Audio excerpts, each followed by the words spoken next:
नमस्कार, स्वागत आहे तुमचं आपल्या तिखट पाहुणचार रेसिपीज मध्ये।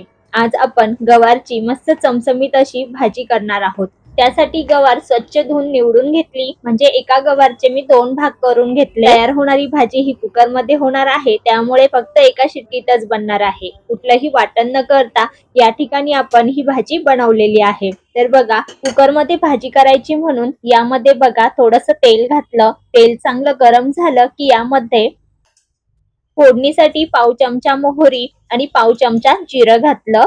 तर जिरं मोहरी चांगलं फुललं की लगेच यामध्ये भरपूर असा ठेचलेला लसूण घालायचा। कोणत्याही प्रकारची भाजी असो त्यामध्ये असा ठेचलेला लसूण घातला की त्याचा फ्लेवर हा भाजीमध्ये छान उतरतो। तर हिवाळ्यामध्ये तर लसूण हा भरपूर घालायचा, त्यामुळे भाजीची पौष्टिकता सुद्धा वाढते। त्याचबरोबर इथे मी कढीपत्ता घातला। आता कढीपत्ता सुद्धा चांगला तडतडला आहे। गॅसची फ्लेम ही मध्यमच ठेवलेली आहे। हे सर्व चांगलं मिक्स करून घ्यायचं। तर ही भाजी बनवायला खूपच सोपी आहे, परंतु चवीला अप्रतिम अशी लागणार आहे। तर आता यामध्ये एक छोटा बारीक चिरलेला कांदा घातला। तर हा सुद्धा चांगला मिक्स करून घेऊ आणि हलकासा गुलाबी रंग येईपर्यंत परतून घेऊ।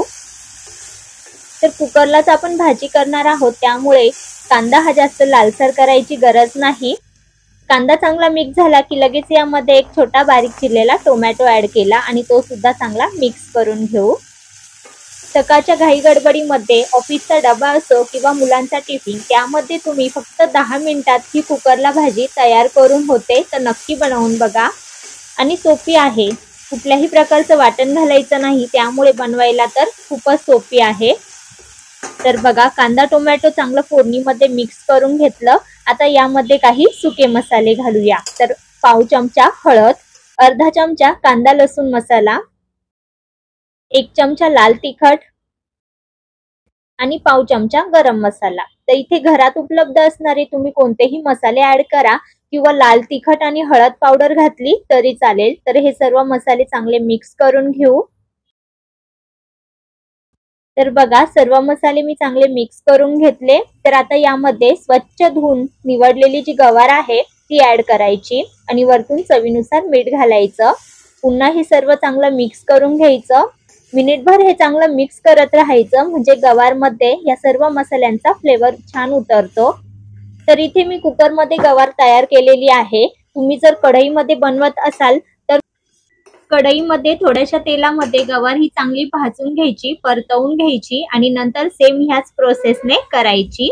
तर बघा, इथे मी थोडासा रस्सा धरणार आहे, त्यामुळे इथे मी अर्धा ग्लास पाणी घातलं। जर तुम्हाला खूपच कोरडी अशी गवार हवी असेल तर यामध्ये फक्त 2 ते 3 छोटे चमचे पाणी घालायचं, किंवा वाफेवर सुद्धा ही गवार छान तयार होते। नंतर सर्व मिक्स करून घ्यायचं आणि उकळ यायला लागली की लगेच कुकरला झाकण लावून कुकरची मध्यम आचेवर फक्त एकच शिट्टी काढायची आहे। आणि त्यानंतर बघा, कुकर हा पूर्णपणे थंड होऊ द्यायचा, म्हणजेच कुकरची पूर्णपणे वाफ जाऊ द्यायची आणि त्यानंतरच झाकण काढायचं। तर बघा, या ठिकाणी मस्त चमचमीत फक्त 10 ते 15 मिनिटातच एका शिट्टीमध्येच गवारीची चमचमीत अशी भाजी तयार झालेली आहे। तर इथे मी थोडासा रस्सा धरलेला होता। मस्त चविष्ट अशी ही भाजी तयार होते।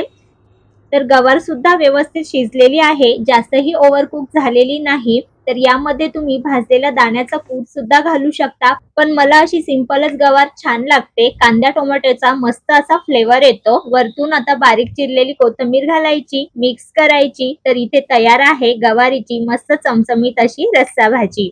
तर करून बघा, तुमचा अभिप्राय कळवा। रेसिपी कशी वाटली हे कमेंट मध्ये नक्की सांगा। धन्यवाद।